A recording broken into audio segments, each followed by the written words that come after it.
Jaya plus நேயர்களுக்கு வணக்கம். அச்சு மசலம் நேரலை நிகழ்ச்சியில் மீண்டும் உங்களை சந்திப்பதில் மகிழ்ச்சி. நேயர்களே, இன்றைய நாளிதழில் வெளியான செய்திகள் குறித்து பார்க்க போகிறோம். இன்றைய செய்திகளை கூடுதலாக நம்முடன் விவாதிப்பதற்காக பத்திரிகையாளர் திரு ஆர் வெங்கடேஷ் வந்திருக்கிறார். வரவேற்போம். வணக்கம் சார். இன்றைக்கு வந்திருக்கக்கூடிய செய்திகளில் முக்கிய செய்தின்னு பார்த்தோம்னா, சிவகங்கை தொகுதியில் திமுக ஆதரவோடு நிச்சயம் வெற்றி பெறுவேன் என்று ப. சிதம்பரத்தின் மகன் திரு கார்த்தி சிதம்பரம் தெரிவித்திருப்பது, அத்தோட வழக்குகளில் ஜாமீன் பெற அலைபவர்கள் எல்லாம் மக்களுக்கு எப்படி நல்லது செய்வாங்கன்னு சொல்லி ஹச். ராஜா கேள்வி எழுப்பியிருப்பது, கேரளாவை பொறுத்த வரைக்கும் இடதுசாரிகளை தோற்கடிக்க தான் காங்கிரஸ் அங்கே முயற்சி செய்யுது அப்படின்னு சொல்லி கேரள முதலமைச்சர் பினராயி விஜயன் கருத்து தெரிவித்திருப்பது, அடுத்து சுப்பிரமணியம் சுவாமி ஒரு கருத்து தெரிவித்திருக்கிறார். என்னென்னா, நான் பிராமணர், சௌகிதார் ஆக முடியாது அப்படிங்கிற கருத்து தெரிவிச்சிருக்கிறார். இன்றைய செய்திகளை இப்போ நம்ம பேச போகிறோம். முதல் செய்தியாக என்ன பார்க்க போகிறோன்னா, சிவகங்கை தொகுதியில் திமுக ஆதரவோடு நிச்சயம் வெற்றி பெறுவேன்னு சொல்லி கார்த்தி சிதம்பரம் கருத்து தெரிவிச்சிருக்கிறாரு. அங்கு உள்ள நிலவரம் குறித்து, அவருக்கான வெற்றி வாய்ப்பு பிரகாசமாக இருக்குன்னு அவர் சொன்னால் கூட, வழக்குகளே அவர் அலையிறதுக்கு காலம் போயிடுமே, அவர் எங்கே மக்களுக்கு செய்ய போகிறாரு, எங்கே பிரச்சாரம் செஞ்சு ஜெயிக்க போகிறார் அப்படின்னு ஹச். ராஜா பேசியிருக்கிறார்.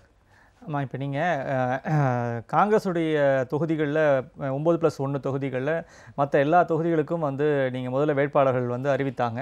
இந்த ஒரே ஒரு தொகுதிக்கு மட்டும் வேட்பாளர் அறிவிப்பதில் தாமதம் ஏற்பட்டது. மிக முக்கியமாக இந்த தொகுதிக்கு திரு சுதர்சன நாச்சியப்பன் அவர்களும் கார்த்தி சிதம்பரம் அவர்களும் தொடர்ச்சியாக முயற்சி செய்து கொண்டு வந்ததாக நமக்கு செய்திகள் வந்து கொண்டே இருந்தன.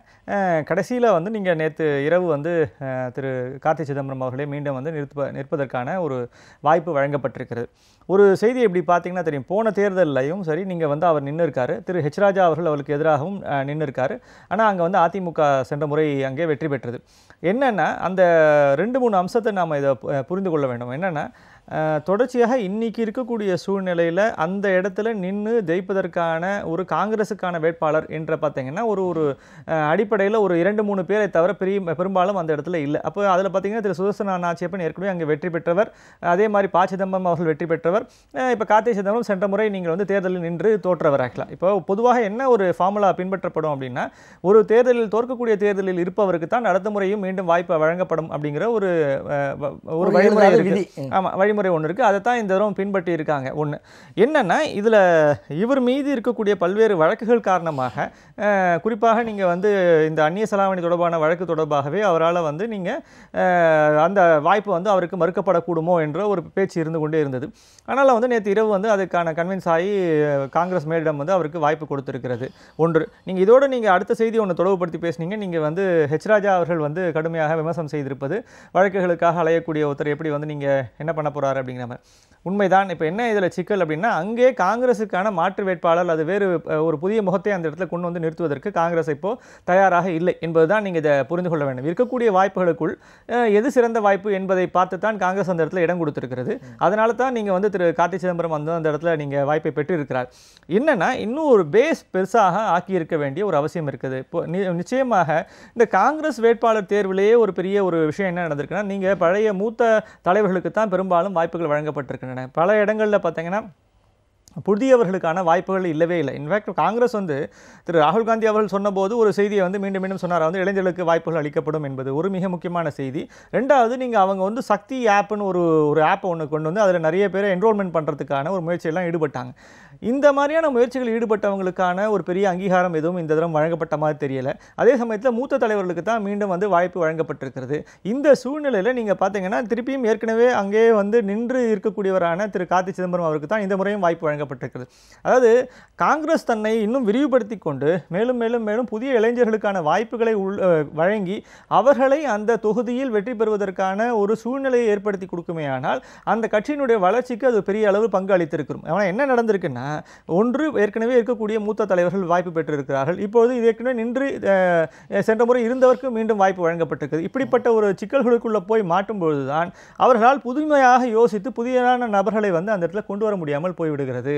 அதுதான் இப்போ நடந்திருக்கிறது. இப்போ இதில் என்னென்னா, தேர்தல்னு வந்த பிற்பாடு இன்னொரு கணக்கு ஒன்று இருக்கிறது. என்னென்னா, நீங்கள் பொதுவாக வெற்றி அப்படிங்கிறது ஒரு மிக முக்கியமான ஒரு அம்சம். அப்போ வெற்றி பெறக்கூடிய வேட்பாளர் யாராக இருப்பாரோ அவர் மீது நீங்கள் வெற்றி பண்ணுறது, நீங்கள் புதுசாக ஒரு புதுமுகத்தை அந்த இடத்துல போய் களத்தில் இறக்கி வைத்து அவர் எவ்வளவு தூரம் பெர்ஃபார்ம் பண்ணுவாருன்னு தெரியாமல் இருக்கிறதுக்கு தெரிந்தவரையே வைத்துக் கொள்வது என்ற ஒரு உத்திக்கும் காங்கிரஸ் போயிருக்கக்கூடும். இதுதான் அதில் இருக்கக்கூடிய ஒரு பல்வேறு டைனமிக்ஸை யோசிக்கும் போது எனக்கு இந்த சூழ்நிலை திரு ஹெச். ராஜாவுக்கு எப்படி சாதகமாக இருக்குன்னு இருக்கும்னு அவர் நினைக்கிறார். ஆமாம், இப்போ நீங்கள் ஹெச் ராஜா அவர்களுக்கு எப்படி சாதகமாக இருக்கும்னா, நீங்கள் காங்கிரஸ் மீதான எல்லா விதமான விமர்சனங்கள், அதாவது நீங்கள் பொதுவாக நீங்கள் இப்போ எப்படி இருக்குன்னா, பாஜக தரப்பிலிருந்து ஏராளமான விமர்சனங்களை காங்கிரஸ் மீது தொடர்ச்சியாக வைத்துக்கொண்டே வருகிறார்கள். அவருடைய முந்தைய 10 ஆண்டு ஆட்சிகளை பற்றி இருக்கக்கூடிய விமர்சனங்கள் எல்லாம் வைத்துக்கொண்டே இருக்கிறார். இந்த இடத்துல கூடுதலாக ஹெச் ராஜா அவர்களுக்கு கிடைத்திருக்கக்கூடிய ஒரு பெரிய ஒரு அட்வான்டேஜ் என்னன்னா, திரு கார்த்தி சிதம்பரம் அவர் மீது இருக்கக்கூடிய வழக்குகளையும் எடுத்து இவர் பேசுவதற்கானவும் அதை வைத்துக்கொண்டு அங்கே ஒரு அரசியல் செய்வதற்குமான ஒரு வாய்ப்பு ஒன்று நிச்சயமாக ஹெச் ராஜா அவர்களுக்கு கிடைத்திருக்கிறது. அதைத்தான் அவர் பயன்படுத்திக் கொள்ள விரும்புகிறார். ஆக்சுவலாக நீங்கள் அவர் அவருடைய தகுதி திறமைகள் என்ன, அவர் என்ன விதமான வழக்குகளில் சம்பந்தப்பட்டிருக்கிறார் என்பதையெல்லாம் மக்கள் மத்தியில் கொண்டு போய் இப்படி ஏற்பட்ட ஒரு வேட்பாளராக நீங்கள் தேர்வு செய்ய வேண்டும் என்ற ஒரு பிரச்சாரத்துக்கு பயன்படுத்தக்கூடிய அம்சமாக இதை திரு ஹெச் ராஜா நிச்சயமாக பயன்படுத்துவார். ஆனால் அடிப்படையில் ஒரு செய்தி நம்ம இந்த இடத்துல மறந்துடுறோம். என்னன்னா, தொடர்ச்சியாக அது காங்கிரஸ் வெற்றி பெற்ற ஒரு இடமாக இருந்தாலும் சென்ற முறை அது அதிமுக வெற்றி பெற்ற இடம் என்பதையும் நாம் இங்கே கணக்கில் எடுத்துக்கொள்ள வேண்டும். அதே சமயத்தில் இன்றைக்கு புதுசான பிளேயர்ஸ் எல்லாம் இன்னைக்கு வந்திருக்கிறாங்க. நீங்கள் கமலஹாசன் அவர்கள் அந்த இடத்துல தொகுதியை போடுகிறார், டிடிவி தினகரன் அங்கே கேண்டிடேட் போடுறாரு. இப்போது இந்த தடவை பார்த்தீங்கன்னா அந்த ஒரு கன்சாலிடேட்டடாக போய் அந்த தேர்தலை சந்திக்கக்கூடிய ஒரு வாய்ப்பு அப்படிங்கிறது இன்னைக்கு பல்வேறு காரணங்களால் பிரிந்து போயிருக்கிறது. இப்போ நீங்கள் இன்றைக்கும் பார்த்தீங்கன்னா அந்த பக்கம் அதிமுக ஒரு கேண்டிடேட் இது பண்ண முடியும். இப்போ நீங்கள் அவர்கள் யாருக்கு வேலை செய்ய போகிறார்கள் என்பது ஒரு மிக முக்கியமான ஒரு கேள்வி இருக்கிறது. அதே மாதிரி இந்த பக்கம் நீங்கள் ஹெச் ராஜா அவர்களுக்கு தான் வேலை செய்வார்கள் என்றாலும் என்னென்னா அவர்கள் எந்த அளவுக்கு ஹெச் ராஜாவோடு இணைந்து அவர்கள் வேலை செய்ய போகிறார்கள் என்பது ஒரு மிக முக்கியமான கேள்வி இருக்குது. அதாவது நீங்கள் அதிமுகவினுடைய பெரும்பாலான வாக்குகள் அப்படியே நீங்கள் பாஜகவுக்கு வந்துவிடும் என்ற ஒரு எதிர்பார்ப்பு ஒன்று இருக்கிறது. அதாவது சென்ற முறை பாஜக பெற்ற வாக்குகள் ப்ளஸ் நீங்கள் அதிமுகவுடைய வாக்குகள் இணைந்து இந்த தரம் அவருக்கு ஒரு பெரிய வெற்றி வாய்ப்பை ஹெச் ராஜாவுக்கு ஏற்படுத்தும் என்ற ஒரு கணக்கில் தான் நீங்கள் அந்த கூட்டணிகள் அமைச்சிருக்காங்க. ஆனால் ஒரே ஒரு கேள்வி, காங்கிரஸ் மேலே குற்றச்சாட்டு இருக்குது, கார்த்தி சிதம்பரத்து மேலே வழக்கு இருக்குது, அது ஒரு பக்கம். ஆனால் பாரதிய ஜனதா மீது தமிழ்நாட்டில் குற்றச்சாட்டு இல்லையா? ஹெச் ராஜா மீது தமிழக மக்களுக்கு நல்ல ஒரு பார்வை இருக்கிறதா? இது எப்படி அவருக்கு சாதகமாக இருக்கும்னு அவர் நினைக்கிறார்? அதான் சார், தன் மீது இருக்கக்கூடிய விமர்சனங்கள், தன்னுடைய கட்சி மீது இருக்கக்கூடிய விமர்சனங்கள், இது அத்தனையும் எதிர்கொள்வதற்கு நீங்கள் எதிராளி மீது இருக்கக்கூடிய குற்றங்களையும் அவர் மீது இருக்க வழக்குகளையும் எடுத்து பேச தொடங்கினாலே நீங்கள் இப்போ நீங்கள் உங்களை உங்கள் மீது இப்போ நீங்கள் இப்படியெல்லாம் நீங்கள் கடுமையாக பேசியிருக்கிறீங்களே முன்னாடி காலத்தில் அப்படின்னு நிச்சயமாக நீங்கள் ஹெச் ராஜா மீது நீங்கள் இந்த விமர்சனத்தை வைத்தீர்கள் என்றால் அவர் அதற்கு நேரடியாக பதில் சொல்ல போவது கிடையாது. ஆனால் என்ன பண்ணுவார் அப்படின்னா, எதிரே இருக்கக்கூடிய காங்கிரஸ் என்ன செய்தது, எதிரே இருக்கக்கூடிய காங்கிரஸுடைய வேட்பாளர் மீது இருக்கக்கூடிய வழக்குகள் என்ன, இப்படி அதை முற்றிலும் வேறு திசையில தான் கொண்டு போவார். அப்போ இயல்பாகவே அவங்களுடைய லாஜிக் என்னன்னா, ஒரு விஷயத்தை மறக்கடித்து இன்னொரு விஷயத்தை முன்னிலைப்படுத்துவது என்பது. அதில் முக்கியமாக நீங்கள் தமிழகத்தில் பாஜக மீது இருக்கக்கூடிய விமர்சனங்களை ஒன்று மறக்கடிக்குவது, இன்னொன்று அந்த வேட்பாளரான திரு ஹெச் ராஜா அவர்கள் மீது அவர் முன்னாடி பேசின பல்வேறு கருத்துக்களை இன்னைக்கு அதை பற்றி பெரிய அளவில் முன்னிலைப்படுத்தாமல் இருப்பது, இது அவர்களுக்கு நிச்சயமாக பயனுடையதாக இருக்கும். அப்படித்தான் இதை இந்த கேம்பெயின் எப்படி அந்த ஊரில் இருக்க போகுது அப்படிங்கிறது எனக்கு தெரிஞ்சு முழுசும் ஒன்று பாஜக என்ன பண்ண போகிறது, இந்த இருக்கக்கூடிய நரேந்திர மோடி அவர்களுடைய ஒரு சாதனை பட்டியலை மட்டும் பேச போகிறது. இன்னொன்று இந்த பக்கம் எதிரே இருக்கக்கூடிய காங்கிரஸ் பிளஸ் கார்த்தி சிதம்பரம் அவர்களுடைய குறைகளை மட்டுமே முன்னிலைப்படுத்த போகிறது. இப்படித்தான் அந்த ஊருடைய பிரச்சாரம் அமைய போகிறது. பொறுத்திருந்தான் பார்க்க வேண்டும் மக்கள் உண்மையிலே இந்த பிரச்சாரத்துக்கு எடுபட போகிறார்களா அல்லது ஏன்னா நீங்கள் இன்னொரு பக்கம் பாருங்க, இதே மாதிரி கார்த்தி சிதம்பரம் அவர்களும் இதே மாதிரி நீங்கள் பாஜக மீதான விமர்சனத்தை நிச்சயமாக உரத்து ஒழிக்க ஆரம்பிப்பார். அதே மாதிரி அவர் எடுத்து பேச ஆரம்பிக்கும் போது அவருடைய தரப்பிலிருந்தும் கடுமையான பிரச்சாரம் மேற்கொள்ளப்படும். அப்போ எந்த பிரச்சாரத்திற்கு மக்கள் செவிசாய்க்க போகிறார்கள், எது அவருடைய கருத்தாக இருக்க போகிறது என்பது நம்ம பொறுத்திருந்து தான் பார்க்கணும். ஆனால் இந்த ஒரு ஹீட்டடான ஒரு டிஸ்கஷனாக இந்த இடத்துல ஒரு பெரிய டிபேட் ஒன்று இருக்கத்தான். இப்படி உள்ள சூழலில் அந்த சிவகங்கை தொகுதியில் உண்மையான அதிமுக தொண்டர்கள் எந்த பக்கம் வாக்களிப்பதற்கான வாய்ப்பு இருக்குது? இல்லை, என்னுடைய ஒரே ஒரு ரீடிங்னா, இப்போ தமிழ்நாடு ஃபுல்லாக இப்படி ஒரு கூட்டணி கணக்கோடு தான் இப்போ நம்ம ஆரம்பிச்சிருக்கோம். இப்போ எல்லா இடத்துலையுமே இப்போ நீங்கள் பார்த்தீங்கன்னா அதிமுக வாக்குகள் இந்த பக்கம் நீங்கள் பாஜகவுக்கோ, அதிமுக வாக்குகள் பாமகவுக்கோ, அல்லது பாமகவுடைய வாக்குகள் இதெல்லாம் அதிமுகவுக்கெல்லாம் டிரான்ஸ்ஃபர் ஆகும் அப்படின்ற எதிர்பார்ப்பில் தான் இந்த கூட்டணிகளே கட்டமைக்கப்பட்டிருக்கின்றன. அதே மாதிரி காங்கிரஸுடைய வாக்குகள் திமுகவுக்கும், திமுகவுடைய வாக்குகள் கட்சிகளுக்கும் டிரான்ஸ்ஃபர் ஆகுன்ற அந்த பக்கமும் ஒரு கூட்டணியில் கட்டமைக்கப்பட்டிருக்கின்றன. என்னுடைய மிகப்பெரிய ஒரு சந்தேகம் ஒன்று எப்போவுமே இருந்து கொண்டு இருக்கிறது என்னென்றால், எவ்வளவு தூரம் இது கள அடிப்படையில், அதாவது நீங்கள் மேலே இருக்கக்கூடிய கட்சி அடிப்படையில் இந்த மாதிரியான ஒற்றுமைகள் ஏற்பட்டுவிடும், அதனால் கூட்டணிகள் ஏற்பட்டிருக்கின்றன, அதில் மாற்று கருத்து கிடையாது.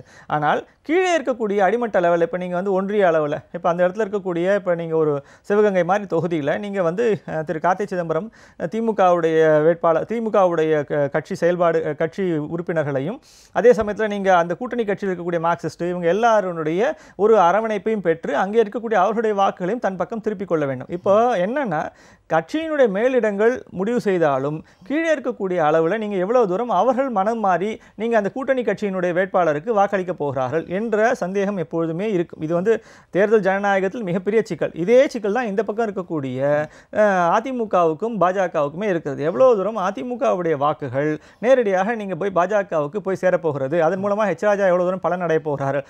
சென்ற முறை நடந்த தேர்தலோடு நிறைய பேர் இப்போ ஒப்பிட்டு ஒன்று பேசுகிறாங்க. என்னென்னா சென்ற முறை அதிமுக இவ்வளவு வாங்கியது, பாஜக இவ்வளவு வாங்கியது, இரண்டையும் கூட்டினால் இவ்வளோ வந்து எண்ணிக்கை வந்து விடுகிறது, அதனால் நிச்சயமாக எதிரே இருக்கக்கூடிய வேட்பாளரை வந்து அவர் வந்து விட அதிகமாக பெற்று விடுவார் அப்படின்னு சொல்கிறாங்க. ஆனால் நீங்கள் ஒரு விஷயத்தை மறந்துடுறீங்க. சென்ற முறை செல்வி ஜெயலலிதா அவர்கள் இதே பாஜகவை எதிர்த்து தான் விமர்சனம் செய்தார். அன்றைக்கு பெற்ற வாக்குகள் என்பது இது பாஜகவுக்கு எதிராக பெற்ற வாக்குகள். இது பாஜகவோடு சேர்ந்து அவர் கூட்டணி அமைத்து போட்டியிடவில்லை. அன்றைக்கு பாஜகவுக்கு எதிராக நின்ற வேட்பாளர் செல்வி ஜெயலலிதா அவர்களுடைய பிரச்சாரத்தினால் பாஜகவை எதிர்த்து பெறப்பட்ட வாக்குகளோடு நீங்கள் எப்படி வந்து அந்த எண்ணிக்கையான வாக்குகளை நீங்கள் எப்படி அதிமுக வாக்குகளையும் பாஜக வாக்குகளையும் எப்படி இப்போ சேர்க்க முடியும்? சேர்க்கவே முடியாது. ஏன்னா வந்து அது எதிர்த்து பெற்ற வாக்குகள். அப்போது இந்த எதிர்த்து பெற்ற வாக்குகளை வந்து நீங்கள் அதோடு சேர்த்து கணக்கு போடுவது என்பதே உண்மையில் வந்து பிழையான ஒரு கணக்கு. அதனால் என்ன புரிந்து கொள்ள வேண்டும் என்றால், இந்த முறை எவ்வளவு தூரம் அதே இடத்துல இருக்கக்கூடிய பாஜகக்காரர்கள் போய் அதிமுகவுடைய கீழ்மட்ட பணியாளர்களையோ அங்கே இருக்கக்கூடிய கட்சிக்காரர்களையோ கன்வின்ஸ் பண்ணி தங்களுக்கு சாதகமாக வேலை செய்ய வைக்க போகிறார்கள் என்பதை பார்க்க வேண்டும். அதே மாதிரி இந்த பக்கம் இருக்கக்கூடிய சென்ற முறை இதே ஒரு சிக்கல் இருக்குது. என்னென்னா காங்கிரஸும் திமுகவும் பிரிந்து நின்று தேர்தலை சந்தித்தன. அப்போது இந்த முறை அதே இடத்துல நீங்கள் காங்கிரஸும் திமுகவும் ஒருங்கிணைந்து வேலை செய்ய போகிறதா சொல்கிறார்கள். அப்போது எப்படி அந்த அடிமட்டத்தில் அது எப்படி ஒருங்கிணைந்து வேலை செய்து திமுகவும் காங்கிரஸும் அந்த இப்போ நீங்கள் கார்த்தி சிதம்பரம் அவர்கள் சொல்ல திமுகவுடைய வாக்குகள் தனக்கு வரும், அதன் மூலமாக வெற்றி பெறுவோம் அப்படி சொல்றார் இல்லையா? அப்போ இயல்பாகவே அவருடைய கணக்கில் இருக்கக்கூடிய ஒரு பிழை என்னன்னா, சென்ற முறை அதே தொகுதியில் இவருக்காக வேலை செய்தவர்கள் காங்கிரஸ்காரர்கள் மட்டும்தான், திமுக காரர்கள் அல்ல. இன்றைக்கு அதே திமுக வந்து அந்த இடத்துல காங்கிரஸ்காரர்களுக்கும் சேர்ந்து வேலை செய்ய வேண்டும் என்றால் அந்த ஒருங்கிணைப்பு எவ்வளவு தூரம் இருக்க போகிறது, களத்தில் அடுத்த ஒரு 20 நாட்களில் எவ்வளவு தூரம் அது அந்த கெமிஸ்ட்ரி எவ்வளவு தூரம் ஒர்க் அவுட் ஆக போது, எவ்வளவு தூரம் தேர்தல் நாளில் அது வந்து வாக்குகளாக மாறப்போகின்றன என்பதையெல்லாம் பார்க்கத்தான் வேண்டும். மக்கள் எதிர்பார்க்காத ஒரு கூட்டணி அமைஞ்சிருக்கிறதுனால புதியவர்களுக்கு அங்கே வாய்ப்பு இருக்கிறதா? இல்லை, புதியவர்களுக்கு ஒரு பெரிய அறிமுகம் வந்து ஒரு பெரிய சிக்கலாக இருக்கும் சார். ஆக்சுவலாக அதுதான் இப்போ நீங்கள் அடுத்த 20 நாளில் இருக்கக்கூடிய மிகப்பெரிய சிக்கல் என்னவாக இருக்க போகுதுன்னா, நீங்கள் ஒரு புது சின்னத்தில் நிற்கக்கூடியவங்க, புதுசாக நீங்கள் வந்து ஒரு அறிமுகமாகாமல் இருக்கக்கூடிய, ஏற்கனவே அறிமுகமாகாமல் இருக்கக்கூடியவங்க அங்கே போய் நீங்கள் தங்களை பிரச்சாரத்தில், ஏன்னா 20 நாட்களில் நீங்கள் ஒரு 20 நாள் கூட கிடையாது, 18 நாட்களில் நீங்கள் 23 அடுத்த செவ்வாய்க்கிழமையோடு நீங்கள் வந்து இது முடிஞ்சு பிரச்சாரத்தை இது முடிஞ்சு பிரச்சாரம் ஆரம்பிச்சிடும். ஆக்சுவலாக ஃபைலிங் முடிஞ்சு இதை வாபஸ் வாங்கி அதுக்கப்புறம் ஆக்சுவலாக அதான் யார் வேட்பாளர்னு தெரிஞ்சு போயிடும், அடுத்த செவ்வாய்க்கிழமை தெரிஞ்சு போயிடும், செவ்வாய் புதனில். அப்படின்னா நீங்கள் அதுக்கப்புறம் அவங்களுக்கு இருக்கக்கூடியது வெறும் ஒரு 18 நாள் தான் உங்களுக்கு இருக்க போகுது. 18 நாளில் புதிய ஒரு வேட்பாளரோ புதிய சின்னமோ புதிய அங்கே இருக்கக்கூடிய ஒரு விஷயங்களை கொண்டு போய் சேர்ப்பது என்பது ஒவ்வொரு கட்சிக்கும் மிகப்பெரிய சிக்கலாக இருக்க போகிறது. ஏன்னா நீங்கள் வந்து இது ஒரு சின்ன சட்டமன்ற தொகுதி அல்ல, இது நாடாளுமன்ற தொகுதி எனும்போது 6 சட்டமன்ற தொகுதிகளை உள்ளடக்கியது. அப்போ 6 சட்டமன்ற தொகுதிகளிலும் அங்கே நீங்கள் புதியவர்கள் கொண்டு போய் தங்களை பிரச்சாரத்தில் மூலமாக நிலைநிறுத்திக் கொள்வது என்பதும், தங்களுடைய சின்னத்தை கொண்டு போய் நிலைநிறுத்துவது என்பதும், தாங்களுடைய யார் என்ன விஷயங்களை செய்ய சமூக ஊடகங்கள்லாம் இவ்வளவு தூரம் பெருத்து விட்ட நாட்களில் 2 நாள் போதாதா? இல்லை, சமூக ஊடகங்கள் பெருத்திருக்கின்றன. வாட்ஸ்அப், ஃபேஸ்புக்கு, டிவியை விட்டுருங்க. டிவியில் வந்து சார்படிதான் இருந்தால் கூட வாட்ஸ்அப் இதெல்லாம் இருக்குது, அதெல்லாம் பொதுவாக போக தானே செய்யும். இல்லை சார், நீங்கள் பிரச்சனை வந்து நீங்கள் எப்படி புரிஞ்சுக்கணுன்னா, இந்த நீங்கள் ஒரு புள்ளிவரத்தை நீங்கள் பார்த்தா நான் சொல்லுவேன் என்னென்னா, ஒரு 5% வாக்குகள் தான் நீங்கள் இன்றைக்கு இருக்கக்கூடிய சமூக ஊடகங்களால் ஒரு டேர்ன் ஆகும், திருப்பப்படும் அப்படின்னு ஒரு புள்ளிவரத்தை வந்து இந்த முன்னாள் இன்ஃபோசிஸினுடைய தலைவர் வந்து பேசியிருக்காரு. இதில் இருக்கக்கூடிய மிக முக்கியமான செய்தி என்னென்னா, அதனுடைய பெனிட்ரேஷனை நான் குறை சொல்லலை, உண்மையிலே பெனிட்ரேஷன் இருக்குது. ஆனால் இன்றைக்கும் பல சின்ன சின்ன கிராமங்கள், பல சின்ன சின்ன பகுதிகளுக்கு போய் சேர்ந்து இன்னைக்கு இதுதான் என்னுடைய ஒரு கேண்டிடேட்டு, இந்த கேண்டிடேட்டுக்கு தான் நான் வந்து வாக்களிக்க போகிறேன்னு ஒரு தீர்மானத்துக்கு வருவதற்கு, அந்த களத்தில் போய் நீங்கள் போய் முதல்ல பிரச்சாரம் செய்து போய் சேருவதற்கு உங்களுக்கு காலகட்டம் எடுத்துக்கொள்ளும். ஆனால் நீங்கள் முறையான திட்டமிடலோடு முறையாக அந்த தொகுதிகளை வந்து அணுகக்கூடிய ஒரு பிரச்சார பலத்தோடு ஒரு அணியோடு நீங்கள் இறங்கினீர்களானால் நிச்சயமாக புதிய வேட்பாளர்களுக்கும் அந்த இடத்துல வாய்ப்பு இருக்கிறது.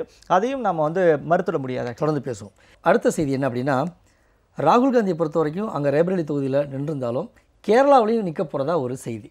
இதனால் இடதுசாரிகளை தோற்கடிக்க காங்கிரஸ் முயற்சி பண்ணுது. ஒட்டுமொத்தமாக எல்லாரும் சேர்ந்து மதசார்புடைய பாரதிய ஜனதாவை நம்ம ஒடுக்கணும்னு நினைக்கிறோம். இருந்தாலும் காங்கிரஸ் மறைமுகமாக பாஜகவுக்கு உதவி செய்யுதுன்னு யார் சொல்கிறதுன்னா, கேரள முதல் மந்திரி பினராயி விஜயன் சொல்லியிருக்கிறார். இது கேரள சமாச்சாரம் எப்பவுமே ஒரு பெரிய ஒரு ட்ரிக்கியான ஒரு விஷயம். இந்த கேரளமும் வெஸ்ட் பெங்காலும் வந்து எப்பவுமே சிக்கலாக இருக்கும். அதாவது அங்கே வந்து நீங்கள் நேரடியாக அங்கே மோதல் வந்து பார்த்தீங்கன்னா பெரும்பாலும் இடதுசாரிகளுக்கும் காங்கிரஸுக்குமா தான் இருந்து கொண்டே இருக்குது. ஒரு மாற்றி மாற்றி தான் முதல்ல அந்த யூடிஎஃப்ஓ எல்டிஎஃப் தான் மாற்றி மாற்றி அங்கே அரசுகள் வந்து வரும். அப்போ இந்த சமயத்தில் பார்த்தீங்கன்னா எல்லாரும் வந்து இன்னைக்கு காங்கிரஸ் தலைமையிலான ஒரு கூட்டணி கீழே எல்லாரும் ஒருங்கிணையக்கூடிய சூழ்நிலை இடதுசாரிகளும் சேர்ந்துருக்கிறாங்க. ஆனால் நீங்கள் கேரளான்னு வரும்போது அங்கே இடதுசாரிகளுக்கு எதிராக தான் நீங்கள் காங்கிரஸ் வந்து அங்கே வேலை செய்ய வேண்டிய கட்டாயத்தில் இருக்கிறது. அப்போ இப்போ பார்த்தீங்கன்னா மும்முனை போட்டியாக இடதுசாரிகள் காங்கிரஸ் பாஜக என்ற ஒரு மும்முனை போட்டி தான் நீங்கள் அந்த இடத்துல இருக்கக்கூடிய சூழ்நிலை. அந்த சிக்கலில் தான் திரு பினராயி விஜயன் அவர்கள் இந்த மாதிரியான ஒரு கருத்தை தெரிவிக்கிறார். ஒன்று. ரெண்டாவது விஷயம், எனக்கு அந்த அம்சத்தில் வந்து நீங்கள் திரு ராகுல் காந்தி அவர்கள் இன்னொரு தொகுதியில் அங்கே போட்டியிடுவதற்கான ஒரு வாய்ப்பு இருப்பதாக செய்தி வந்திருக்கிறது. எனக்கு வந்து பொதுவாகவே இந்த இரண்டாம் தொகுதிகளில் நிற்கக்கூடிய ஒரு வாய்ப்பை வந்து நான் வந்து பொதுவாக நான் வந்து அங்கீகரிப்பதில்லை, ஏற்பதில்லை. என்னென்னா அது சட்ட ரீதியாக அவருக்கு கிடைத்திருக்கக்கூடிய வாய்ப்பு என்பதை நான் மறுக்கவில்லை. ஆனால் என்னென்னா ஒரே ஒரு அம்சத்தை நம்ம வந்து புரிந்து கொள்ள வேண்டும். ஏன்னா இந்த தேர்தலில் நீங்கள் வந்து 2 தொகுதிகளிலுமே வெற்றி பெற்று விட்டால் ஒரு தொகுதியை நீங்கள் வந்து விட்டு கொடுத்து திருப்பி நீங்கள் இன்னொரு தேர்தலில் அந்த இடத்துல நீங்கள் நடத்த வேண்டிய ஒரு கட்டாயத்தை ஏற்படுத்துறீங்க. தேவையில்லாமல் இன்னொரு செலவுக்கு நீங்கள் வந்து உங்களை கொண்டு போய் நீங்கள் தேர்தல் ஆணையத்தை நீங்கள் வந்து மக்கள் பணத்தை வீணடிக்கக்கூடிய ஒரு வேலையை செய்கிறாங்க. ஒன்று. ரெண்டாவது, இது வந்து ஒரு பெரிய பெருமை. நான் வந்து ஒரு இடத்துல இது வந்து நீங்கள் ஒன்று உங்களுக்கு நம்பிக்கை இல்லை அப்படின்னு சொன்னால், நான் இந்த ஒரு குறிப்பிட்ட தொகுதியில் நான் ஜெயிக்க மாட்டேன் அப்படின்னு உங்களுக்கு நம்பிக்கை இல்லைன்னா நீங்கள் இன்னொரு தொகுதியில் போய் போடுறீங்க அப்படின்னு சொன்னால் உங்களுக்கு ஜனநாயக ரீதியாக கொடுக்கப்பட்ட வாய்ப்பு தான். ஆனால் என்ன இதில் சிக்கல் இருக்குது அப்படின்னு சொன்னால், அப்போ உங்களுக்கு எங்கே நம்பிக்கை இருக்கோ, எந்த இடத்துல நம்ம வெற்றி பெறுவோம்னு நம்பிக்கை இருக்கோ அந்த இடத்துல முழுமையாக கவனத்தை செலுத்தி நீங்கள் போட்டியிடமே வேண்டுமே தவிர அதை விட்டுவிட்டு நீங்கள் 2 தொகுதிகளில் நிற்கிறேன் என்பது ஏற்கத்தக்கது அல்ல. ஒன்று. இன்னொரு பெரிய இன்னொரு ஆங்கிள் ஒன்று இருக்குது. என்னென்னா, நான் ஒரு தொகுதியில் இல்லை 2 தொகுதியிலும் நான் வெற்றி பெற்றவன் பாருங்கள் அப்படின்னு சில பேர் அந்த பெருமையாக அதை சொல்லிக் கொள்வார்கள். எனக்கு நாடெங்கும் பெரிய அளவில் எனக்கு வந்து அங்கீகாரம் இருக்கிறது, எனக்கு 2 தொகுதியில் நான் போட்டியிட்டேன், 2 தொகுதியில் நான் வெற்றி பெற்றிருக்கேன் பாருங்கள் அப்படின்னு நீங்கள் அதை ஒரு பெருமையாக சொல்லிக் கொள்வதற்கான ஒரு வாய்ப்பாக இதை மாற்றிக்கொள்வதும் ஏற்கத்தக்கது அல்ல. உண்மையில் அது வந்து என்னென்னா, நாம் அந்த அதீத பெருமை பேசுவதற்கும் இது இடமில்லை. உண்மையில் உங்கள் நம்பிக்கையற்ற தன்மைக்கும் இது இடமில்லை. உண்மையில் நீங்கள் தேர்தலினால் மக்களுடைய பணத்தை தான் அந்த இடத்துல வீணடித்து கொண்டிருக்கிறீர்கள் என்பதுதான் அதில் இருக்கக்கூடிய மிக முக்கியமான ஒரு செய்தி. ஒன்று. இப்போ அப்படி வந்து திரு ராகுல் காந்தி அவர்களுக்கு வந்து நீங்கள் ஒரு மிக முக்கியமாக நீங்கள் கேரளாவில் நின்று வெற்றி பெற வேண்டும் என்ற எண்ணம் இருந்தால் அவர் நேரடியாக இங்கே மட்டும் போட்டியிட்டு இங்கே நீங்கள் வெற்றி பெறும். அவரை பொறுத்தவரை எந்த நாட்டில் எங்கே இருந்தாலும் நின்னாலும் அவருக்கு கண்டிப்பாக கட்சி தொண்டர்கள் வாக்களிக்க போகிறார்கள், மக்கள் வாக்களிக்க போகிறார்கள். அவருக்கான ஒரு தனி செல்வாக்கு ஒன்று இருக்கிறது. அந்த செல்வாக்கு இருக்கக்கூடிய நபர் இப்படிப்பட்ட ஒரு முடிவுகளை எடுக்காமல் இருப்பது தான் நல்லது. இல்லை, இப்படி ஒரு சூழலை எடுக்கிறதுக்கு காரணம் ரேபரேலியில் அவருக்கு ஏதாவது வெற்றி வாய்ப்பு குறைவாக இருக்குன்னு காங்கிரஸ் கருதுகிறதா? எனக்கு தெரிஞ்சு இன்றைக்கி இருக்கக்கூடிய சூழ்நிலையில் நீங்கள் அங்கே வந்து அப்படி எனக்கு தோணலை. பொதுவாகவே ரேபரேலியோ இல்லை வந்து நீங்கள் அவங்களுடைய அம்மா நிற்கக்கூடிய தொகுதியிலையோ அமேத்தியிலெல்லாம் பார்த்தீங்கன்னா பொதுவாக இப்படிப்பட்ட ஒரு சூழ்நிலை இருப்பதில்லை. அவர்கள் தொடர்ச்சியாக அந்த தங்களுடைய கான்ஸ்டுவன்சியை ரொம்ப வருஷமாக தக்க வைத்து கொண்டு தான் இருக்கிறார்கள். அந்த மாதிரியான இத்தனைக்கும் கடுமையான எதிர்ப்பு இது இருந்தபோது கூட, நீங்கள் பாஜக அலை இருந்தபோது கூட அவர்கள் வெற்றி பெற்றிருக்கிறார்கள். அதனால் தோற்றது கிடையாது. சென்ற முறை நீங்கள் வந்து ஸ்மிருதி இரானி எதிரே நின்ற போது கூட அவங்க ராகுல் காந்தி அவர்கள் வெற்றி பெற்று தான் வந்திருக்கிறார். இத்தனைக்கும் நீங்கள் அன்றைய சமயத்தில் ஒரு மிக கடுமையான ஒரு ஆன்டி இன்கம்பன்சி வந்து காங்கிரஸ் அரசினுடைய செயல்பாட்டினால் இருந்தது. மோடியினுடைய அலை இருந்தது. அதையும் மீறி வந்து திரு ராகுல் காந்தி அவர்கள் அந்த 2014 வெற்றி பெற்று தான் வந்தார். அதனால் எனக்கு தெரிந்து அது ஒரு சேஃபான ஒரு பிளேஸ் தான். அவங்கள பொறுத்த வரைக்கும் இது வந்து ஒரு பெருமையாக சொல்வதற்காக 2 தொகுதிகளில் நிற்கிறோம் அப்படின்னு சொல்கிறதெல்லாம் இருக்கு இல்லையா, அது உண்மையிலேயே நீங்கள் தேர்தல் ஆணையமே இதை தடை செய்ய வேண்டும் என்று தான் நான் நினைக்கிறேன். ஏன்னா நீங்கள் ஒரு தொகுதிக்கு மேலே நீங்கள் நிற்க வேண்டாம், உங்களுக்கு நீங்கள் வந்து தேவையில்லாமல் மக்களுடைய பணத்தை, வரிப்பணத்தை வீணடிக்கிறீர்கள் என்று தேர்தல் ஆணையம் ஒரு வரையறை கொண்டு வருவது என்பது சரியாக இருக்கும். இதில் நல்லது. அடுத்த செய்தியை பார்க்கலாம். சுப்பிரமணியன் சுவாமி வழக்கம் போல் ஒரு சர்ச்சைக்குரிய ஒரு கருத்து என்ன அப்படின்னா, நான் வந்து பிராமணர் தான், சவுக்கிதார் ஆக முடியாது. ஏன்னா இப்போ பாஜக சேர்ந்தவர்கள் எல்லாமே தன்னுடைய பெயருக்கு பின்னால் சவுக்கிதார்னு போட்டுக்கிட்டால் ஒரு அடையாளமாக இருக்கும்னு நினைக்கிறாங்க மோடியின் கூற்றுக்கு பிறகு. அதைத் தொடர்ந்து சுப்பிரமணியன் சுவாமி இன்னொரு கருத்தும் சொல்லியிருக்கிறார். இன்னொரு கேள்விக்கு என்ன சொல்லியிருக்காருன்னா, ரஜினி அரசியலுக்கு வரமாட்டார், வந்தார்னா ஜெயிலுக்கு தான் போவார் அப்படிங்கிற கருத்தையும் சொல்லியிருக்கிறார். இல்லை, இந்த சவுக்கிதார் விமர்சனம் வந்து நீங்கள் சமீபத்து நாளாக அதிகமாக வந்து கொண்டிருக்கு. அதாவது இது வந்து அந்த பாஜக வந்து இப்போது தேசமெங்கும் ஒரே ஒரு பிரச்சாரத்தை முன்னிலைப்படுத்துகிறது. என்னென்னா, நாட்டினுடைய பாதுகாப்பு, அதைத்தான் அவர்கள் இன்றைக்கு முன்னிலைப்படுத்துகிறார்கள். நாம் வந்து இன்றைக்கி ஒரு மிகப்பெரிய த்ரெட்டில் இருக்கோம். இந்த சர்வதேச அளவிலும் குறிப்பாக பாகிஸ்தானிலிருந்தும் நமக்கு வந்து ஒரு பாதிப்புகள் இருந்து கொண்டே இருக்கக்கூடிய சூழ்நிலையில் நாம் நாட்டை பாதுகாக்க வேண்டும். நாட்டை வந்து இருக்கக்கூடிய பாதுகாப்பு அம்சங்களுக்கு முக்கியத்துவம் கொடுக்கக்கூடிய கட்சிக்கு தான் உங்களுடைய வாக்குகள் பெற வேண்டும், போட வேண்டும் என்ற செய்தியை மக்களிடம் கொண்டு சேர்ப்பதற்காக திரு மோடி அவர்களிலிருந்து தொடங்கி கட்சித் தலைவர்கள் அத்தனை பேரும் தங்கள் பின்னால் சவுக்கிதார் என்ற, அதாவது காவலாளி என்ற ஒரு அடைமொழியை அவர்கள் போட்டுக்கொள்கிறார். நாட்டின் காவலாளி என்ற ஒரு பொருளில் அதை வந்து அவர்கள் பயன்படுத்துகிறார்கள். இதில் இருக்கக்கூடிய ஒரு அம்சம் என்னென்னா, நீங்கள் வந்து அதாவது பாஜகவினுடைய பிரச்சாரத்துக்கான ஒரு உத்தியாக அது வந்து பயன்படுத்தப்படுகிறது. அதை வந்து நீங்கள் வந்து இவர் வந்து நான் பிராமணன் காவலாளியாக முடியாது என்று பேசக்கூடிய சொல் இருக்கு இல்லையா, அந்த காவலாளி என்பது நாட்டினுடைய பாதுகாவலன் என்பதற்கு தான் அதுக்கு அர்த்தமே தவிர, அதில் உங்களுக்கு ஏற்புடையது இருக்கிறது ஏற்புடையது இல்லை அப்படிலாம் ரெண்டாவது. இப்போ நான் நீங்கள் தான் காவலாளியா மற்றவங்களாம் காவலாளி இல்லையா இப்படிலாம் நீங்கள் விமர்சனம் வைக்கலாமே தவிர, நான் பிராமணன் அதனால் காவலாளியாக முடியாது என்ற கூற்று வந்து உண்மையில் ஏற்கத்தக்கது அல்ல. ஏனென்றால் இன்னும் சொல்ல போனால் நீங்கள் வந்து இந்த நாட்டினுடைய வீர சுதந்திர போரிலிருந்து நீங்கள் பார்த்தீர்கள் என்றால் பிராமணர்களிலிருந்து அத்தனை மதத்தை சேர்ந்தவரும் சமுதாயத்தைச் சேர்ந்தவர்களும் நாட்டினுடைய விடுதலை போருக்கு கடுமையாக உழைத்திருக்கிறார்கள். அப்போது இதில் வந்து ஒரு குறிப்பிட்ட சமூகத்தினர் சமுதாயத்தினர் வந்து நாட்டினுடைய போராட்டங்களில் ஈடுபடவில்லை என்றோ அவர்கள் வந்து தங்களை வந்து ஒதுக்கி வைத்துக் கொண்டார்களோ என்று பேசுவதெல்லாம் முற்றிலும் தவறான ஒரு அணுகுமுறை. அந்த வகையில் இது வந்து தவறான ஒரு பார்வையோடு சொல்லப்பட்ட ஒரு வார்த்தை.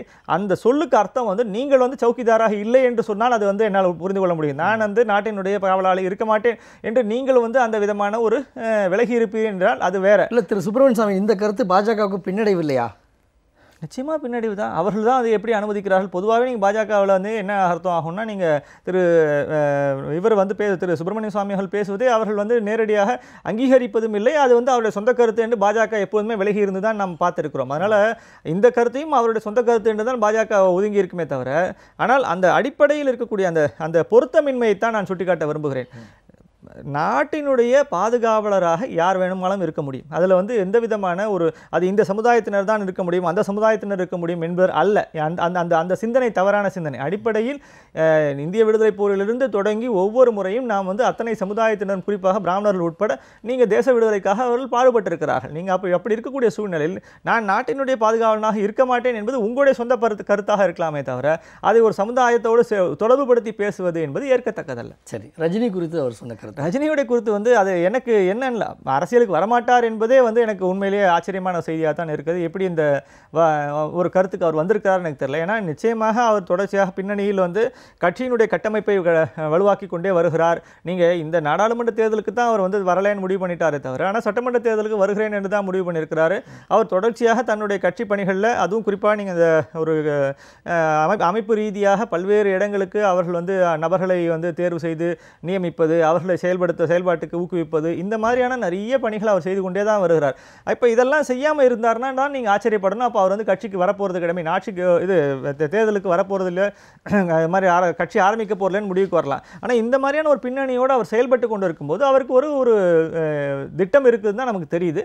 அந்த திட்டத்துக்கு எப்போ அவர் முழுமையாக தயாராகி எப்போ அவர் வந்து அரசியல் கட்சியாக அதை தொடங்க போகிறார் என்றால் தள்ளி போகலாமே தவிர, நீங்கள் வந்து அதை வரவே மாட்டார்ன்ற ஒரு முடிவுக்கு வருவது என்று எனக்கு கொஞ்சம் ஆச்சரியமாக இருக்கிறது இந்த செய்தி. அதோட அவர் வரமாட்டார் அப்படிங்கிற செய்தியோட அடுத்த ஒரு செய்தி தான் கொஞ்சம் அதிர்ச்சியாகவும் இருக்குது. என்னென்னா, வந்தால் ஜெயிலுக்கு போவார் அப்படின்னா ரஜினியுடைய குற்ற பின்னணி ஏதேனும் சுப்பிரமணியன் சுவாமிக்கு தெரிந்திருக்குமோ?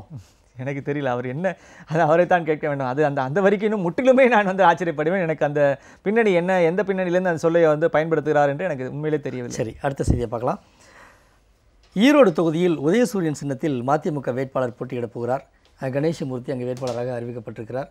மதிமுக என்ன கொள்கை கோட்பாடோடு வெளியிலே வந்தது என்று அனைவருக்கும் தெரியும்.